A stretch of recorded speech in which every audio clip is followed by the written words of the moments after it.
Hello दोस्तों।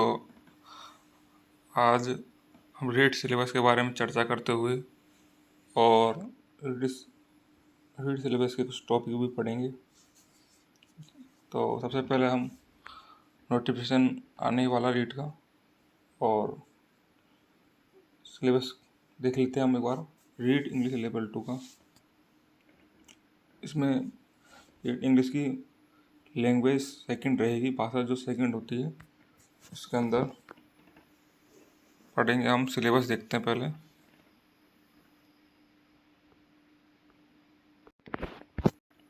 तो syllabus के अंदर है सबसे पहले लिंकिंग डिवाइस। इसकी 5 यूनिट होती है। इसमें सबसे पहले यूनिट में लिंकिंग डिवाइस, मतलब जैसे अपने कंजक्शन होते हैं, इस तरह के शब्द होते हैं, जैसे बट है, एंड है, इस तरह के शब्द होंगे। और इन्फ्रेंस फैलेसी है, सब्जेक्ट वर्ब एग्रीमेंट। ये 3 टॉपिक अपने यूनिट फर्स्ट के अंदर है। लिंकिंग डिवाइस, इन्फ्रेंस और सब्जेक्ट वर्ब एग्रीमेंट। उसके बाद सेकेंड जो यूनिट है अपनी, आइडेंटिफिकेशन ऑफ एलिट्रेशन। एक तरह से अलंकार होते हैं एलिट्रेशन के अंदर। जो कॉन्सोनेंट साउंड्स होती है उसकी रिपीटिशन होती है। एक होता है अपना सिमली। सिमली है सिमली है मेटाफर है, पर्सोनिफिकेशन है। सिमली है अपना समान जो जो समान ध्वनिंगी, तो समान जो होंगे शब्द उनकी तुलना करवाएंगे। मेटाफर रूपक अलंकार है। पर्सोनिफिकेशन मानवीकरण होगा। एसोनेंस है जिसमें वोवल साउंड की रिपीटिशन होगी और राइम्स की। ये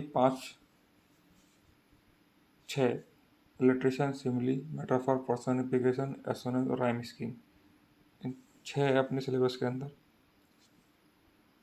ये थोड़ा लिटरेचर का पार्ट है। फिगर ऑफ स्पीच,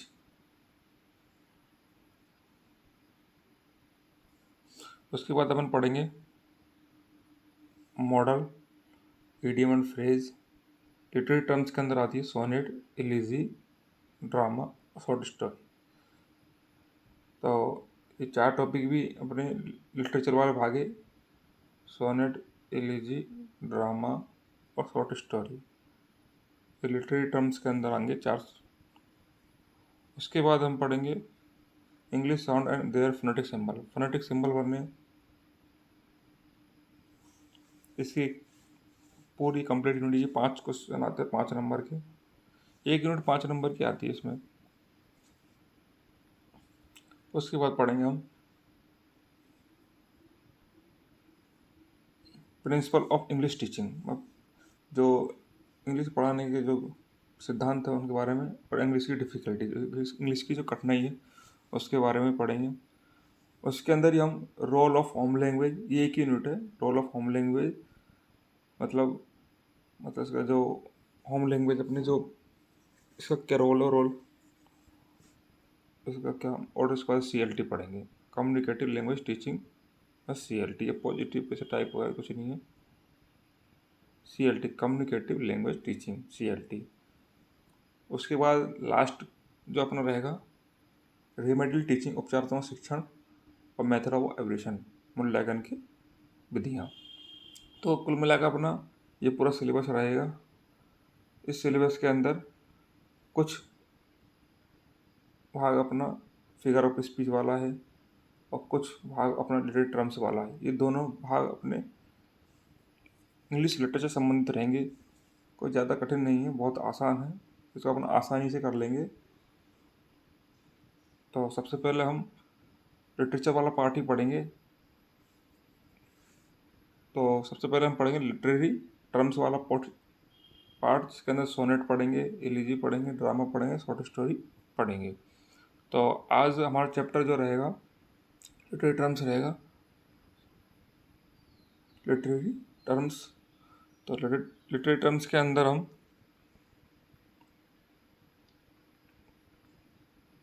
पढ़ेंगे अपने सोनेट को। तो सोनेट को पढ़ने से पहले मैं आपको एक चार्ट बताना चाहता हूँ। उस चार्ट के बारे में आपको थोड़ी थोड़ी जानकारी से आपको थोड़ा बहुत क्लियर हो जाएगा क्या लिटरेचर टर्म्स है, कैसे लिटरेचर का भाग है, कौन सा पोइट्री का भाग है या प्रोज का भाग है या ड्रामा का भाग है। तो सबसे पहले हम देखते हैं लिटरेरी टर्म्स। ये मेरे पर्सनल नोट्स है, उसमें बता रहा हूँ आपको। उसके अंदर फॉर्म ऑफ लिटरेचर, लिटरेचर का एक भाग है। लिटरेचर के जो 3 भाग होते हैं, पोइट्री, एक तो पोइट्री कविता, एक प्रोज गद्य वाला भाग, और एक होता है ड्रामा। ड्रामा तो ये जो भाग है सोनेट और एलिजी, ये अपने पोइट्री वाले भाग में आएंगे। किसमें आएंगे? पहली क्वेश्चन तो ये होगा किस वाले भाग में आते हैं? पोइट्री वाले भाग में आते हैं। पोइट्री के अंदर भी दो तरह के भागों में बांटा है इनको, 2 टाइप्स में बांटा। एक तो नरेटिव, जो जो पोइट्री जो कहानी बताती है वो नरेटिव, और नॉन एक होता है नॉन नरेटिव, जो पोइम जो कविता कहानी नहीं बताती हो, उसके विचार बताती हो, कभी कभी के विचार बताती हो, थिंकिंग, थॉट वगैरह। तो आपको फॉर्मल लिटरेचर के अंदर 3 भाग कर दिए अपने, पोइट्री, प्रोज और ड्रामा। पोइट्री के अंदर हमको 2 भाग करने हैं, नरेटिव और नॉन नरेटिव। नरेटिव मतलब वर्णनात्मक या गैर वर्णनात्मक। तो नरेटिव के अंदर अपन जो स्टोरी बताए, पोइट्री ऐसी कविता जो हमको क्या बताए, कहानी बताए, तो वो तो ज़्यादा नरेटिव। और नॉन नरेटिव ऐसी कविता जो हमें कहानी नहीं बताकर कवि के थॉट बताए, कवि के विचार बताए, वो कहलाती है नॉन नरेटिव। अब जैसे इपिक है, महाकाव्य है, और वैलिड है, सरल गीत है। ये दोनों दोनों हमें क्या बताती हैं? कविताएं बताती हैं। इपिक जैसे अपना रामायण इपिक है, महाकाव्य है। तो ये क्या है हमारा? ये हमारा पोट्री का नरेटिव वाला भाग है। लेकिन हमारे जो सिलेबस के अंदर है, ये दोनों ही, जैसे इलिजी और सोनेट, दोनों ही नॉन नरेटिव का भाग है। प्रश्न बन सकता है यहीं से ही कि पोइट्री जो सोनेट है, जो नॉन नरेटिव है, नॉन नरेटिव है पोइट्री के अंदर, तो ये नॉन नरेटिव है क्योंकि इनके अंदर कवि अपने विचारों को बताएगा। इसे एलिजी है और सोनेट है दोनों। तो पोइट्री की डेफिनेशन भी दी गई है नीचे, इसको भी देख लेते हैं। पोइट्री क्या होती है? कविता एक होती है। Poetry is the piece of literature. एक लिटरेचर क्या होता है? एक भाग होता है written in metre and words, जो कि क्या होती है? छंद और कविता में लिखी जाती है। ठीक है, एक लिटरेचर का भाग होता है जो जिसके अंदर छंद वगैरह होते हैं, अलंकार वगैरह टाइप होती है, कविता होती है, उसे पोइट्री कहते हैं। तो मोटा मोटा अपने समझ में आ गया कि पोइट्री का भाग होता लिटरेरी टर्म्स के अंदर। लिटरेरी टर्म्स के अंदर मैंने फॉर्म लिटरेचर पढ़ा। साहित्य की जो फॉर्म है, इनके 3 फॉर्म बताई साहित्य की अपन ने, पोइट्री, प्रोज, ड्रामा। पोइट्री के अंदर हमने 2 भाग बांटे, नरेटिव, नॉन नरेटिव। नरेटिव वो होती है जिसके अंदर स्टोरी बताई जाती है, जैसे रामायण है, अपनी स्टोरी है इसके अंदर, तो वो इपिक हो जाएगा। और बैलेड, इपिक और बैलेड किसमें आएंगे? नरेटिव के अंदर जाएंगे। और नॉन नरेटिव के अंदर नॉन नरेटिव के अंदर क्या आएगा? जिसके अंदर कवि अपने थॉट विचारों को बताता है, जैसे ओड है, एलिजी है, सोनेट है, और अपना लिरिक है। तो अपने जो सिलेबस के अंदर दिए गए, एक तो एलिजी दिया गया, एक सोनेट दिया गया, दोनों अपने कौन से भाग है? Non narrative. तो क्वेश्चन आया था, आप कर लोगे आराम से। आगे चलते हैं। सोनेट। तो सोनेट सबसे पहले बात बताइए अपन ने, सोनेट के बारे में पढ़ेंगे। और सोनेट अपना कौन सा भाग है? Non narrative. कौन सा भाग है? नॉन नरेटिव भाग है। तो इसकी पहले सबसे पहले उत्पत्ति कहाँ से हुई, कहाँ से आया, ये क्या चीज़ है, उसके बारे में पता लगाते हैं। तो द वर्ड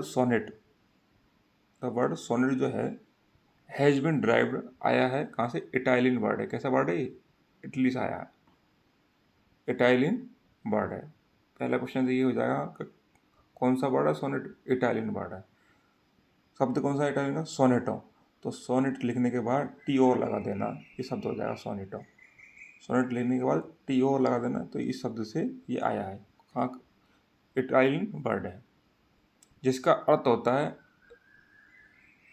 एक छोटी कविता, अ लिटिल सॉन्ग। तो सोनेट जो शब्द है इटालियन वर्ड है, सोनेटो शब्द से आया है। सोनेट के अंदर टी ओ लगा देना, शब्द बन जाएगा इटालियन वर्ड, और इसका अर्थ होगा अ लिटिल सॉन्ग।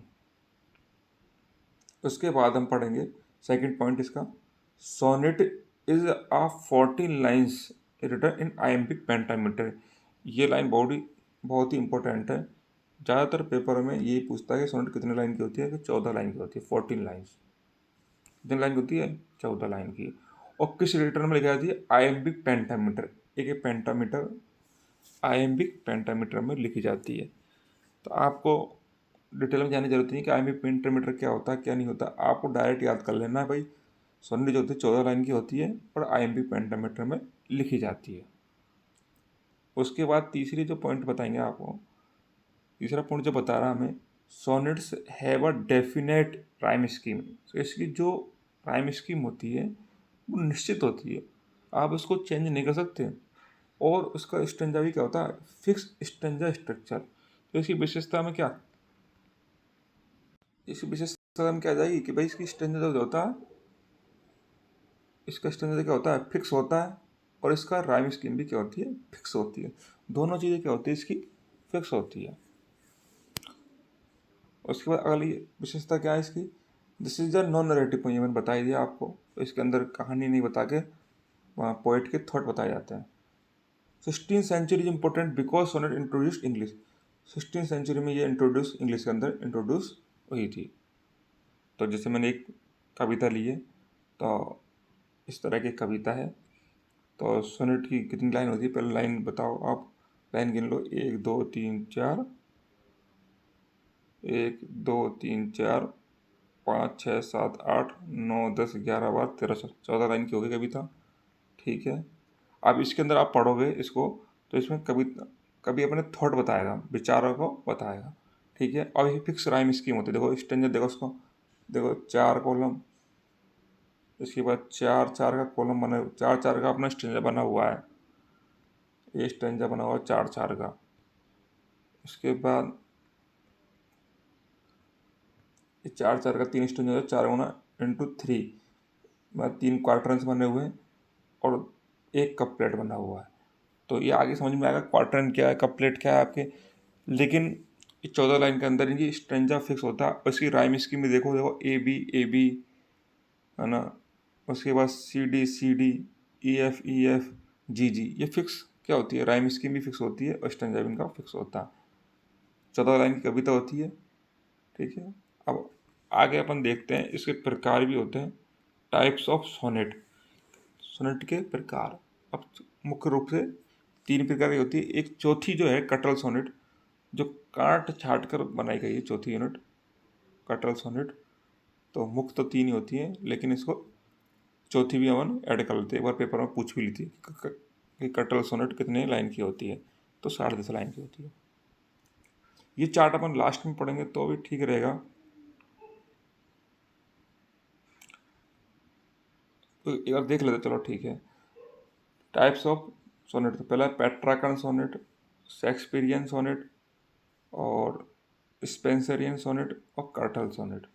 ये जो कवि थे, पोइट थे, जिन्होंने सोनेट लिखे, उनके नाम से ही सोनेट का नाम पड़ा है। पेट्राक नाम का एक साहित्यकार था इटली का, उसके नाम पे पेट्राक का सोनेट पड़ा। शेक्सपियर को तो आप सब जानते ही हो, Shakespeare sonnet. Spenser, Edmund Spenser, जो एलिजाबेथ काल के बहुत बड़े पोइटर थे, उसके नाम से। कर्टल सोनेट तो काट जाट के जी.एम. हॉपकिंस ने इसको बनाया था। तो इनकी जो राइम स्कीम मैंने लिख दी इधर, हल्की हल्की एक बार मोटे तौर पर देख लेते हैं। A B A B A B B A C D E या सी डी सी। अभी ये याद कैसे होगी इसको? पेट्रा कंसोनेंट में पी मतलब पिताजी, पी मतलब पिता। तो राइम स्कीम में क्या थे? पी को क्या कर देते हैं अपन? अब्बा बोल सकते हैं। तो 2 बार अब्बा बोलनी है इसके अंदर, तो राइम स्कीम अपन को याद हो जाएगी। पेट्रा कंसोनेंट में पी से पिता, तो अब्बा अब्बा 2 बार बोलते नहीं है। ठीक है, सी डी सी। ठीक है, इसके बाद आपको शेक्सपियरियन सोनेट याद करनी है। तो उसके लिए आपको अब बस बस कर, अब सड़ सड़, अब सड़ सड़ याद करना।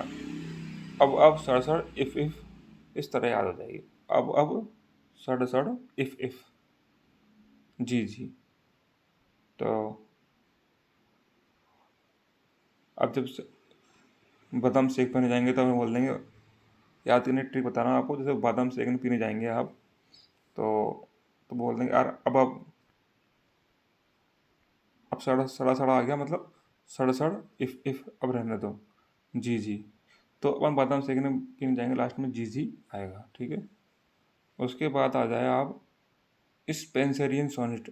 अब बॉल जब स्पिन बॉल आती है, स्पिन बॉल आती है तो आप बोलते हैं अब बस बस रहने दे। इस तरह बोलते हैं भाई, स्पिन बॉल आने के बाद बार बार स्पिन बॉल आएगी, डर लगेगा, तो बोलते हैं अब बस बस सड़ सड़ सड़ ई। तो A B B C C D और ई, ये एक तरह से लिंकिंग भी रहती है। जैसे बी पे खत्म हो तो बी पे चालू हो जाएगी, सी पे खत्म हो सी पे चालू हो जाएगी। जैसे ए बी पे खत्म हो तो बी सी पे खत्म हो सी डी। तो इसे लिंकिंग वर्ड भी होती है। और याद करने के लिए मैं बताया आपको, स्पिन बोला रही है आपको सामने, तो आपको अब बस बस करना है, ठीक है। कुछ मोटे तौर पर मैं समझाया था आपको, डिटेल में वो आगे पढ़ रहे। तो सबसे पहले पढ़ेंगे पेट्राकन सोनेट। पेट्राकन सोनेट, जो पेट्राक नाम का जो इटालियन इतिहासकार था, इटालियन लिटरेचर्स जो राइटर था पेट्राक, उसके उसके नाम पर है। पेट्रा का सोनेट को हम मिल्टन ने सोनेट भी कहते हैं, मिल्टन में लिखी थी बहुत सारी इसमें सोनेट। क्लासिकल सोनेट बोल सकते हैं, रेगुलर सोनेट बोल सकते हैं, क्योंकि ज़्यादातर यूज रेगुलर ये वाली काम में लिखी थी, और इटली में लिखी गई थी, इसलिए इटालियन सोनेट बोल सकते हैं। इसके 5 नाम है: पेट्राकन सोनेट, मिल्टोनिक, जॉन मिल्टन ने इसी वक्त लिखी थी, 29 सोनेट, 29 सोनेट लिखी थी मिल्टोनिक ने उस वक्त। क्लासिकल भी बोलते हैं, और रेगुलर सोनेट इसी को बोलते हैं, इटालियन। इसके 5 नाम है: पेट्राकन, मिल्टोनिक, क्लासिकल, रेगुलर, इटालियन। ये याद करने। इटली में आने के कारण इटालियन सोनेट बनी थी। मिल्टन ने बहुत सारी लिखी थी, इसलिए मिल्टन के नाम से आई थी। पेट्राक ने इसको ईजाद की थी, इसने बनाई थी पेट्राकन सोनेट, तो उसका नाम पेट्राक नाम कि जो राइटर थे इसी के नाम पे पेट्राकन सोनेट पड़ी थी। अब इसके अंदर होता क्या है, चलो इसकी एक दो लाइन पढ़ लेते हैं विशेषता के अंदर। It was named of Italian writer Petrarch, sorry Petrarch है ये, पेट्राक नहीं, पेट्राक नाम से एक इटली के राइटर थे, उनके नाम पे इनका नाम रखा गया। इसको 2 भागों में बांटा। पेट्राकन सोनेट को डिवाइड इनटू टू पार्ट्स। एक होता है ऑक्टिव 8 लाइन्स का, और एक होता है सेस्टेड 6 लाइन का। 8 लाइन के अंदर तो क्या बताई जाती है, प्रॉब्लम बताई जाती है। कोई भी जो कवि होता है अपने विचारों के अंदर 8 लाइन के अंदर पेट्राकन सोनेट में अपने विचारों को रखता है, प्रॉब्लम बताता है, ये प्रॉब्लम है, और उसका सॉल्यूशन उसी 6 लाइन के अंदर, लास्ट की जो सेस्टेड लाइन होती है, सेस्टेड के अंदर उनका क्या करता है, सॉल्यूशन भी बताता है। दोनों मिला के 8 और 14, 8 तो ऑक्टिव, सेस्टेड 6 बराबर 14 लाइन की क्या हो जाती है, एक सोनेट हो जाती है। इसे बोलते हैं फिक्स स्टेंजा स्ट्रक्चर। मैंने पहले ही बताया आपको, जो सोनेट की परिभाषा के अंदर, सोनेट की जो विशेषताओं के अंदर इसका राइम स्कीम फिक्स होती है, और इसका स्टेंजा भी फिक्स होता है, और 14 लाइन की कविता होती है। इसी के अंदर एक क्वेश्चन आता है कभी कभार पेपर में, वोल्टा क्या होता है। वोल्टा पेट्राकन सोनेट में होता है पहली बार तो। उसके बाद ये 9th लाइन में आता है। कौन सी लाइन में आता है, 9वीं लाइन में। जैसे 8 लाइन ऑक्टिव की होने के बाद, जैसे ही सेस्टेट का 9वीं लाइन स्टार्ट होती है, पहली लाइन, तो इसी के अंदर इसको प्रॉब्लम का जब सॉल्यूशन में कन्वर्ट होता है, चेंज ऑफ थॉट होते हैं, विचारों के जब विचार, जो थॉट होते हैं, विचार जब परिवर्तन होते हैं, तो वो वोल्टा कहलाता है। तो ये लाइन ध्यान रखना आप, कौन सी लाइन में आता है, ये 9 लाइन तो 9वीं लाइन में आता है बस। इसकी राइम स्कीम है, पैट्राकर में पी, तो पी से पिताजी, तो ABBA ABBA, C D C C D C C D C D, ठीक है, ABBA ABBA, C D C C D C C D C D, ठीक है। ये राइम स्कीम आती पेपरों में जाता, तो इनको आपको ट्रिक की मदद में बताई दिया, आप याद कर लेना। उसके बाद आ जाओ, ये राइम स्कीम बताई मैंने आपको, एक तरह से सून है, सून के अंदर मैंने ए मान लिया, फिर डे का बी मान लिया, से डे से ए समान है तो बी बी, सून का मून तो ए और ए, तो ऐसे होगा ए बी बी ए, अब्बा अब्बा ना। ऐसे स्पून है, तो स्पून का नून से मिला दिया, मे का ले से मिला दिया, तो 9th लाइन आ गया, उसमें वोल्टा आ गया। तो मी सी है ना, रन के अंदर डी मिला दिया, डी बता दिया, सी कर दी, तो मी और सी से मिलान कर रहा राइम, डी इससे मिलान कर रहा फन से, सी इससे मिलान कर रहा। तो इस तरह से ये राइमिंग स्कीम फिक्स होती है। आपको राइमिंग स्कीम याद करनी है, अब्बा अब्बा सी डी सी, और 9th लाइन में बोल्टा होता है, 14 लाइन कविता होती है, इतना याद रखना बस। ठीक है। उसके बाद आ जाओ शेक्सपियरियन सोनेट, दूसरी शेक्सपियरियन सोनेट, और इसे इंग्लिश सोनेट भी कहते हैं। ये जो सोनेट का नाम जो रखा गया है, जो इनके राइटर के ऊपर जिसने ज़्यादा ज़्यादा पोइम लिखी है, ज़्यादा सोनेट लिखी है उस स्टाइल के अंदर, उसी के नाम पर इनको नाम सोनेट का नाम रखा गया। ये शेक्सपियर ने सर्वाधिक लिखी है, उसका नाम शेक्सपियरियन सोनेट कर दिया। इसका दूसरा नाम इंग्लिश सोनेट भी है। He is also known as Shakespearean sonnet because more sonnet was written by Shakespeare. 154 extra 1 sonnet लिखी थी इन्होंने।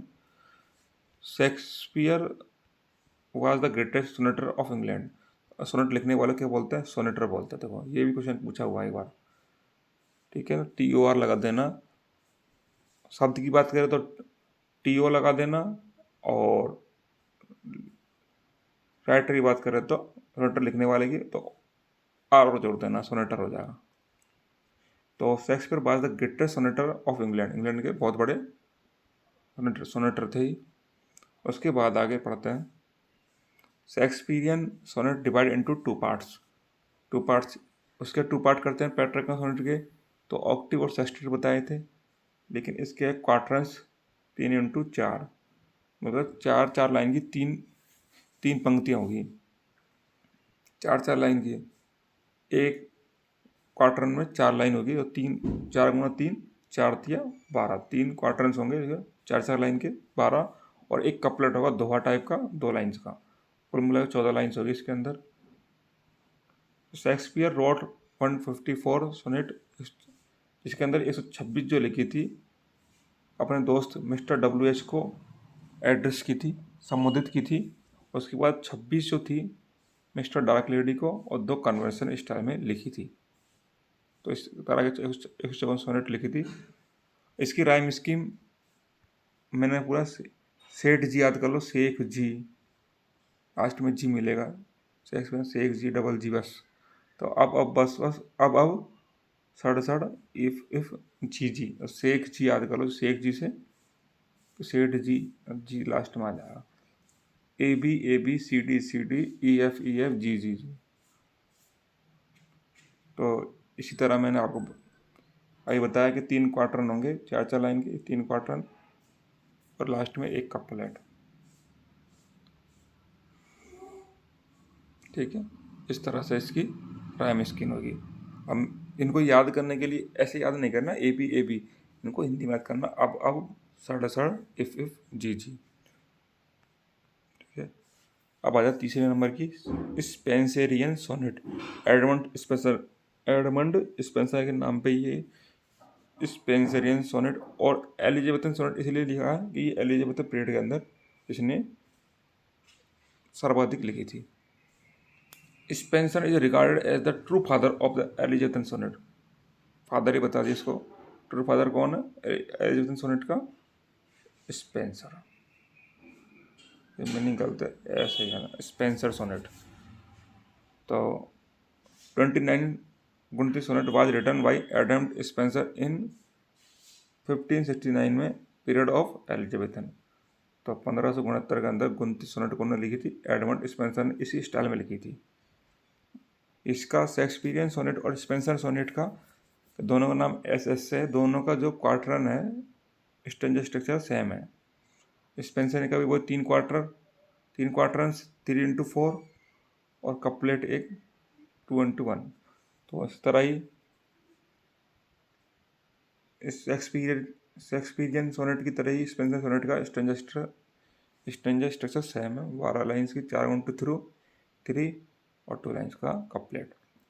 उसकी राइम स्कीम अलग है, लेकिन स्पिन बोलाएगी तो आप बोलोगे AB BC CD E। Linking sonnet बोलते हैं इसको, लिंक करते हुए। देखो AB B पे खत्म हो रहा, BC। तो स्पिन बोलाएगी अपन बोलेंगे अब बस सड़ सड़, अब बस रहने दो, ऐसे बोलते हैं ना स्पिन बॉल पे।